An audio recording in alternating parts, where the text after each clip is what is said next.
Hello everyone! Guess where I am again? My regular viewers might guess. The new ones, I'll welcome you to the historic dockyard in Chatham. And today I'm going to be focusing on this particular part. Inside this massive hangar there is something very special. That banner there in the middle tells us that it is the exhibition, or a museum rather, of the historic lifeboat collection of the RNLI, which is the Royal National Lifeboat Institution, and this is all dedicated to lifeboats. And it also says that it is the largest collection of historic lifeboats in the UK, and I have already seen it, and I really wanted to show it to you as well, because it's something super special. They've rescued thousands and thousands of lives over, I think it's almost 200 years. Not almost, it's 201 years actually, because it was founded in 1824 and I'm filming in 2025. There we go, that's their logo and sort of flag thing. I'm trying to decide from where to begin because there's a lot of little alleys. Let's have a look at this one. Shame the pole is right there. It's called the Midget Lifeboat and it's a beauty.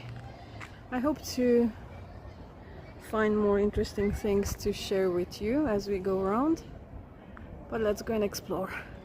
Right, I'm just underneath one and I found the information about it and I'm gonna let you read it. You can just pause and take your time, but what's interesting to me is that it saved 100 lives. And let's see here, really beautiful. But it's not about the beauty, it's about the efficiency and the amazing crew. Now, the majority of the crew who work on these boats are actually volunteers who offer their time for free just because they want to save lives. Right, I wanted to come all the way around her so we can see her. Hidden bits that we usually can't see because they're in the water. There. Okay, this is the one I showed you first. Let's have a look at the info about her. Life saved 216. Right, the entry is this way in. It's a pretty massive and impressive building. But before I go any further, I just wanted to show you a photo, or rather a painting of an important person. But before I do that, just a little sum up. As you all know, the United Kingdom is an island, and obviously then it's surrounded by water, and over the many centuries that involved a lot of trading, going to war, fishing, and all sorts of things that people needed to use boats for. And shipwrecks were happening a lot, and many lives were lost at sea. Well, not just at sea, but getting back to the coast. So people were trying to minimize this by having various rescue operations put in place locally, but there was not one organized national one. But that all changed at the beginning of the 19th century when this man, Sir William Hillary, who used to see shipwrecks happen very often from his home overlooking the Douglas Bay on the Isle of Man, he wrote a pamphlet with plans for a lifeboat service with the crew to be trained across the UK and Ireland, and he managed to gain patronage from King George IV. And a year later, the National Institution, at that time well, it was called for Preservation of Life from Shipwreck, was founded. And since then they have stayed within royal patronage. Okay, let's start seeing them. This one is called the Helen Blake, and this was built and used in Dublin and that area. An absolute beauty. An interesting fact is that when lifeboats finish their RNLI service, but they still meet the safety standards, then they are offered first to serve for overseas rescue services before they get retired. There's one I can go on in a second, and I want to show that to you. Okay, we can go aboard this one. It's called the Susan Ashley, and she served on the Cornish coast and saved 67 lives. Oh, this is so cool. We get to see everything here. Can I zoom in?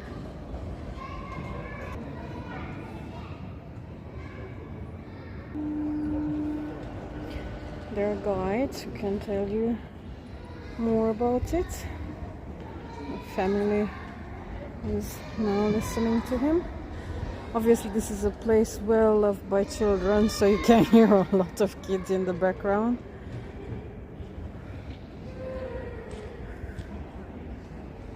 Okay.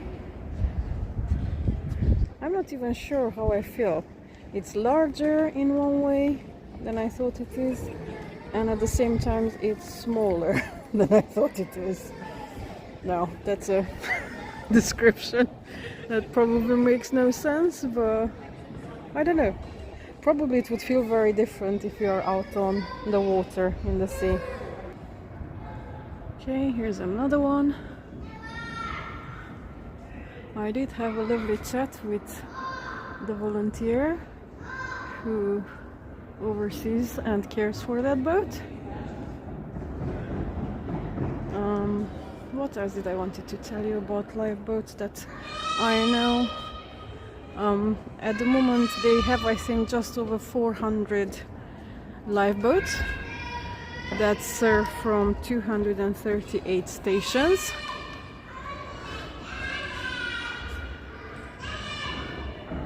Wow, this one is very large. Can't even fit it into the frame. Oh yeah, one of the things he told me is that the reason why many of these lifeboats have the full names of a person, is because they're legacy boats. So they have been sponsored and donated by generous folk, and many times they are named in the memory of a loved one. So that's the way it goes, and I do believe that most of the founding of the RNLI does come from legacies, as well as donations and other fundraising. Okay, I need to read up on this. Did the horse used to... Oh, this is interesting. These were some of the early Lifeboats. You can see that they are made out of cork. Very clever idea. Right, I came back because I almost missed showing you something interesting. This is, as you can see, an interesting looking tractor, and the reason for it is because carriage launch lifeboats used to be pulled by teams of people or horses, just like one of the horse models I've just showed you. And when the First World War happened, Britain lost more than 500,000 horses, so there was a horse shortage, and then they had to come up with ideas on how to manage the need to push in and out the boats, and then they put a tractor on these caterpillar treads, and then they slowly developed it so it would be doing a good job in helping out the management of the in and out of the boats. Just going back to this one, you can see the bit where the would have been harnessed to help with the pulling of the boat. Alright, looks we can go board this one as well, which is a much more modern one. Let's see. It's called the Spirit of Lowestoft, and it was introduced in 1982 and was the first fast slipway lifeboat. She's a beauty.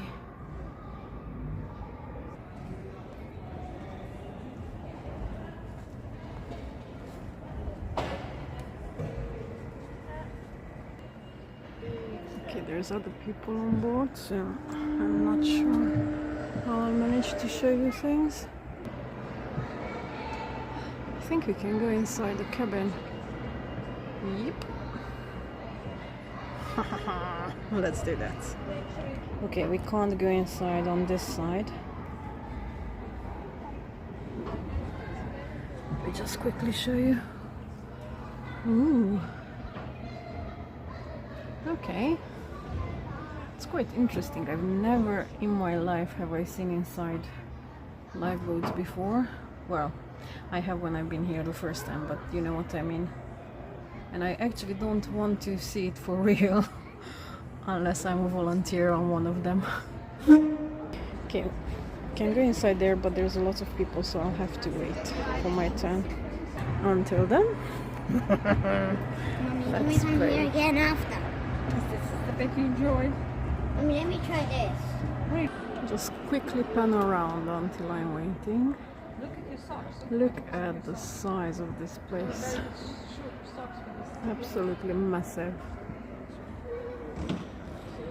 There's loads and loads and loads to see. I do recommend for you to include it in your visit if you come to the Chatham Dockyard.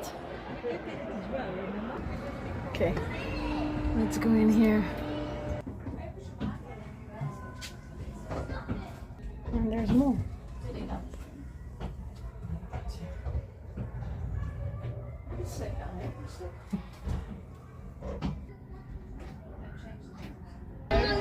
Okay, there is just too many people and children, so I can't really show you the way I wanted to, but anyway, I hope you got to see some of the important bits.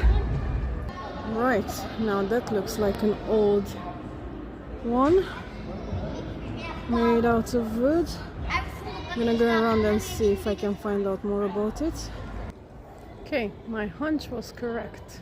This boat is called St. Paul, and it is the oldest one in the collection.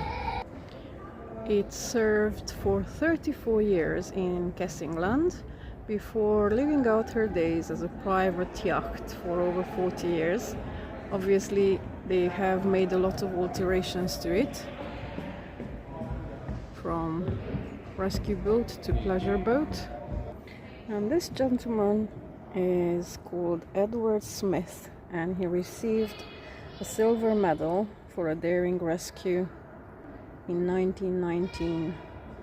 Okay, on this side there's much more modern ones, and I'm just quickly showing them because I'm not sure if the path will bring me back here, so just want to make sure that I include as much as I can.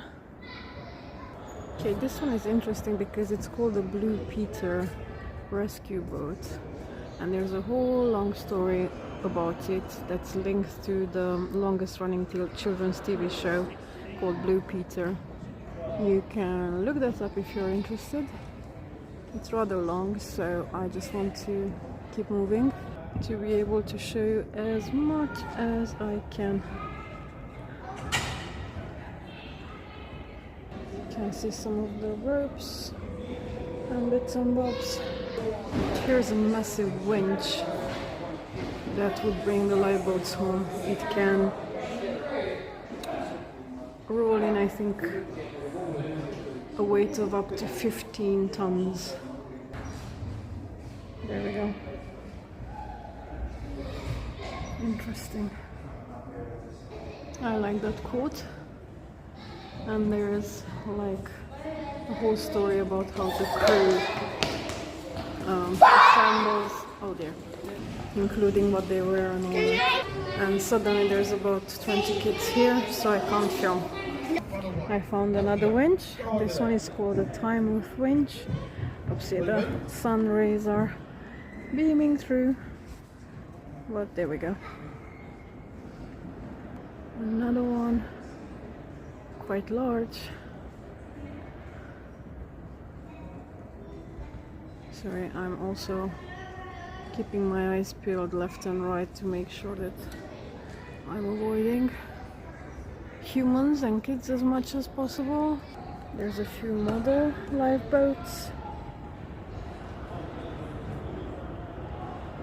Okay, we can go up this one just to the gate. You're not allowed on it, but we can have a look in it. Oh, you can. Oh, that's cool. I saw that there's a gate from the bottom. Oh, there isn't. Okay. Oh, I just read on one of the descriptions that on any rescue mission, usually it would take up to 1,000 rows by each individual. I'm pretty sure my arms would fall off after maybe 100 or so. Okay, I originally came through there where I couldn't film a lot, and I am now on this boat trying to pan around. Okay, again on this side there's so much more. Oopsie. Oscar! Oscar's still on the That's screen. Oscar! another very large You one, go at the top. Oscar! and I believe it's called Saint Sibe, not Oscar. And there's a petrol engine. Okay, it's too large, but it's absolutely gorgeous. It saved 167 lives during her service, and it was involved in one of the most famous rescues in RNLI history, which I believe happened in 1966, just before Christmas. Okay, we can see her better from here.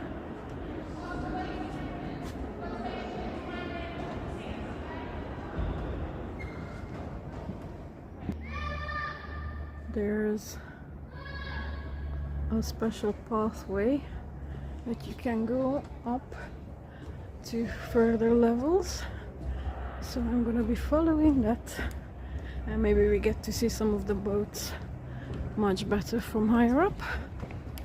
Let me show this from the other side. It's absolutely beautiful. I like the woodwork. And there's another gorgeous one down there. It's called the Grace Darling. Again, this one has some masterfully crafted bits.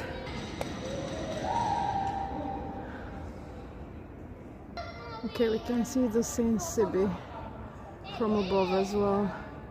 The kids are getting louder and louder. I think everybody's getting tired in the afternoon. Okay, this one is called the Edward Bridges. Again, it's quite large and I can't fit it into one frame.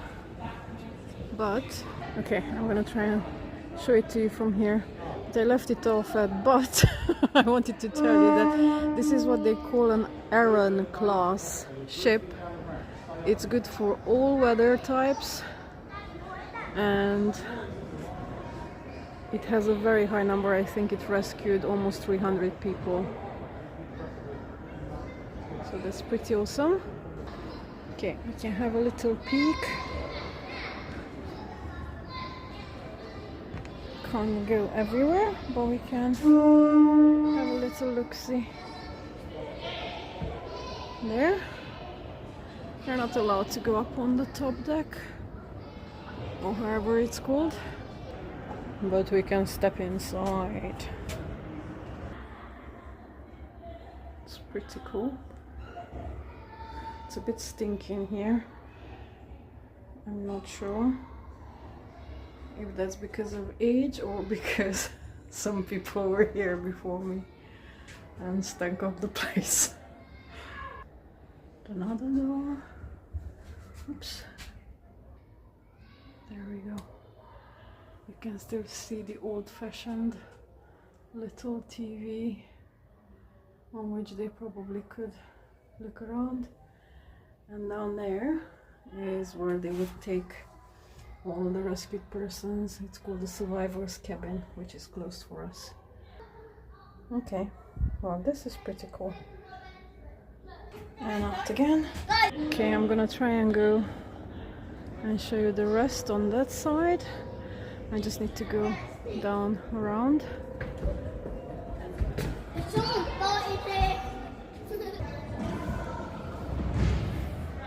I am impressed by this building. Absolutely humongous. Okay, here's another one. And this one is interesting because they have opened, well, not opened, but put transparent whatever on the side so we can see into the end. And that's pretty cool. I'm just trying to peek through.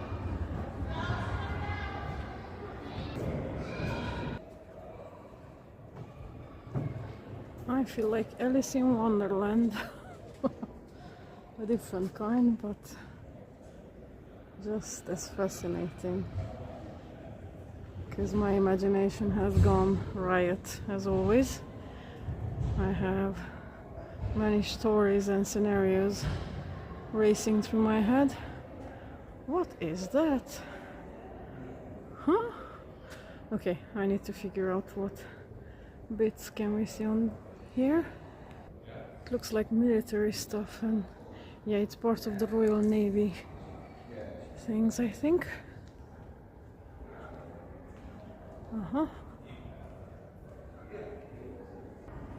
And this is a full-size scale model of an early generation Polaris A3 missile that was operated by the Royal Navy during the Cold War. It's huge. Doesn't say the dimensions of it. Oh, wow.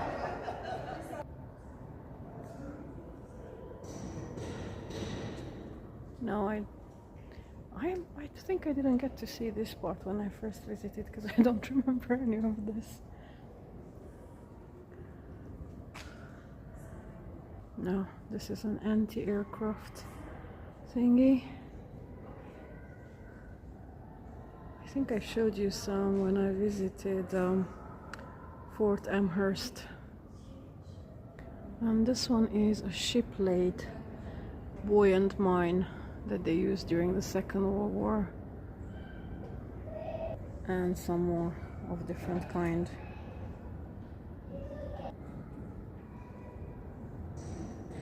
Oh, these green ones are airdropped ground mines.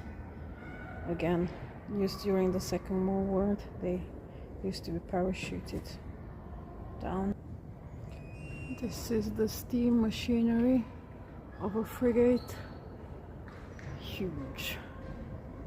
I don't even know which way to go. There's so many things and I'm just getting lost. And at the same time I want to climb up to the top to show you everything from there.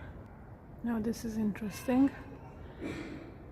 It's a track bulldozer used by engineers during and after the Second World War.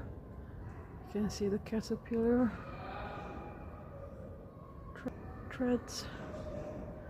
And here in the front we can see it has something that they call the push plate, which was used for pushing bridging pontoons into the rivers. They would use it also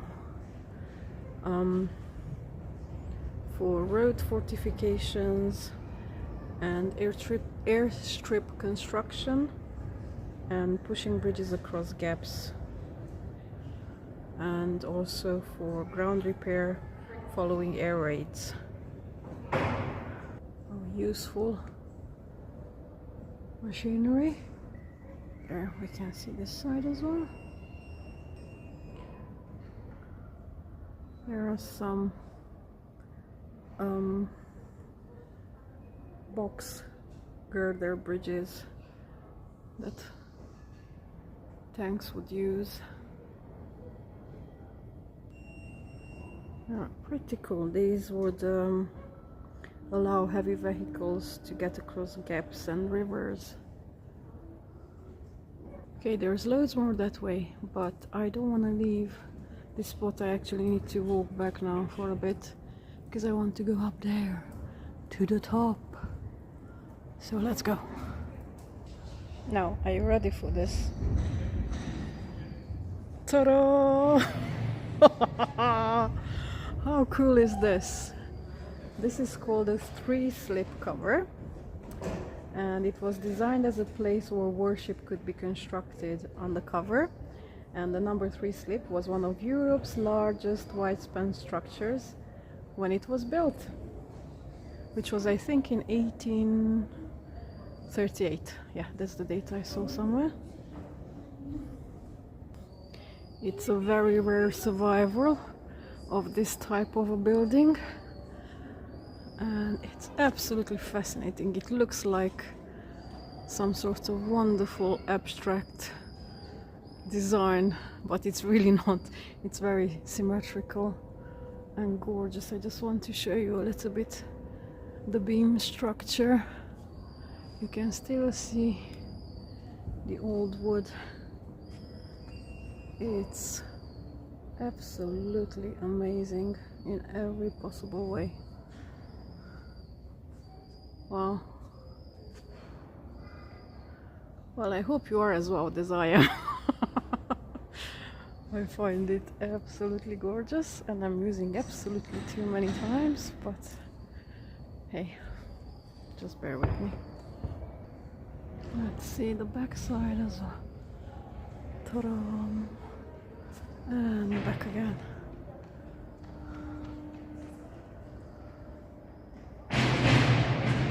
They've put a protective mesh should anyone consider going over.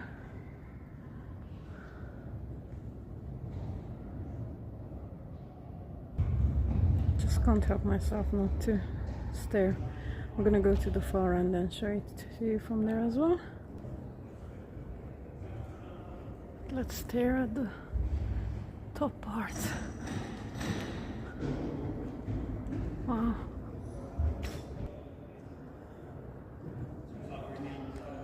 I want to do a spin-a-roni and get myself dizzy. And you too. Oh boy, my head. And 2 more boats here that were built here in the dockyard some time ago. Look at the front of the structure. There we go. Wow. Okay, I'm pretty sure you're fed up with it, so this is one last time so you can see the whole hangar. Wow.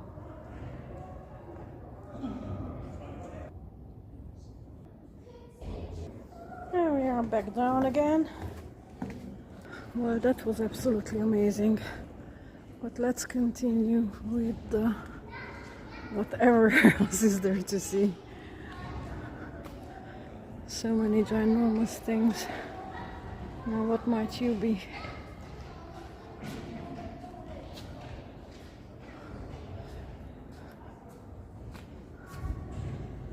I need to find the description for you. And this is the other side of it. Well, I read up what it is, and it has a very strange name. It's called a donkey boiler.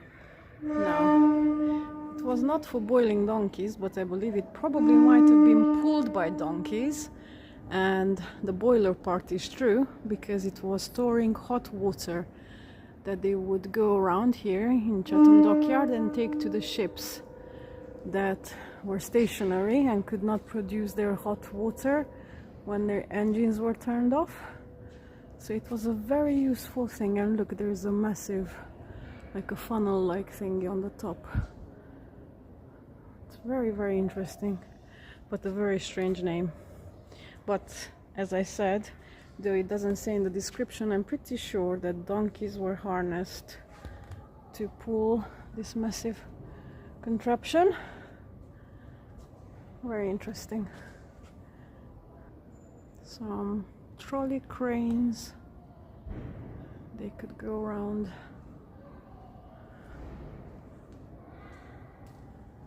There were loads of cranes needed for all sorts, and there's a few stationary ones I got to show you in previous videos, which are massive, absolutely massive. There's a boat there,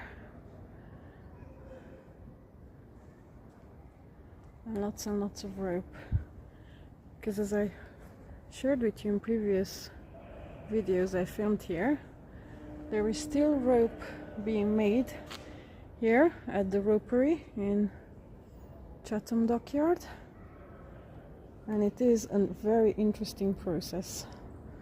I have participated in a demonstration, so if you're curious, make sure to check out that video. There's loads more things, like probably carrying all sorts of things needed here in the dockyard. It has this clampy thing, just like trains do. Some of them don't have any description, so any guess is good. And here on this side there's a photography exhibition of different boats in different parts across the country.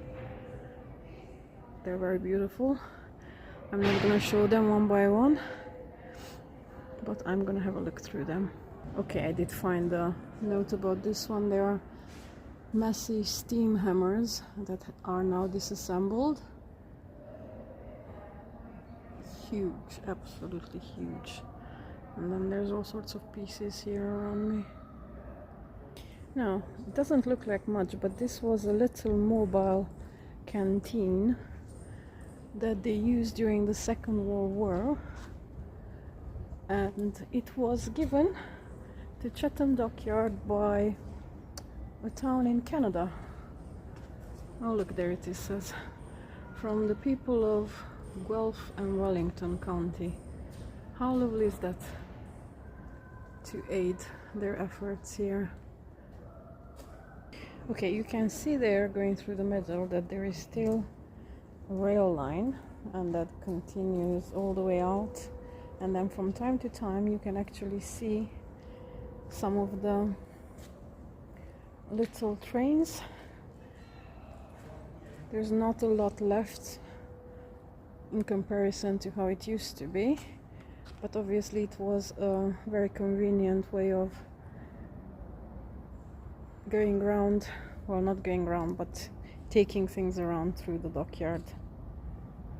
There's loads and loads of cannon bits from various time periods. Okay, there's still a lot left, and I'm not even sure this is going to be a long video, but this place is very, very interesting. And I'm not showing you everything, but I'm trying to cram in as much as possible. Some tractors and an amphibious vehicle. Oh, look at that. And there's a very interesting thing I want to show you before I end the video. It's not this one, but this is interesting as well. It's a motor tug. It was used for bridging and rafting operations. and then all sorts of tractors and other big vehicles.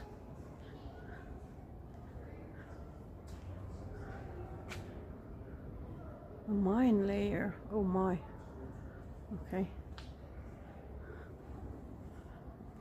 And the bomb disposal.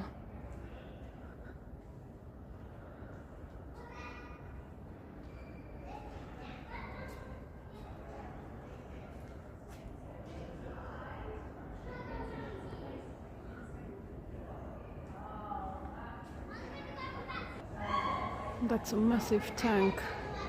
It was used in the first Gulf War, and you can see this tubing thing all wrapped up on top of it. It would lay it in front of it to make a path for the following convoy. Now, before I end, this is what I wanted to show you. Can you guess what it is? By the shape of it, it betrays itself, but it is rather small for what a submarine would be, and it's called the Midget submarine. It's absolutely amazing to get to see something like this. It has a big sister in the dockyard called the HMS Ocelot, which was absolutely fascinating to visit. Again, as you can guess, there is a separate video about it, but I wanted to show you this because I'm pretty sure you don't get to see something like this very often, or at all. Besides being called the Midget submarine, it's the XE-8, and it was built for operations in the Far East. It later sunk as an underwater target off Portland. It was salvaged in 1973, but it started its career in 1944 during the Second World War. Okay, sorry about the noise, but people and children are having fun. I cannot imagine how tight this must have been, because the HMS Ocelot is quite large and I found it very tight. So this must have been like, wow, I can't even imagine. Maybe there was a requirement for the crew not to exceed a certain size, but that's just my speculation. Okay, I have decided to end my video here and include some of the winning photographs from last year's competition. I like this one very much. I hope you enjoyed wandering through this amazing place with me today. And if you have the opportunity to come and visit Chatham Dockyard, make sure you're not missing out on visiting this part as well.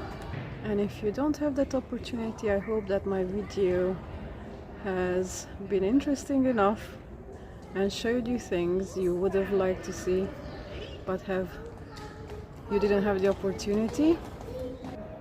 Have a lovely day, everyone, and until the next wandering.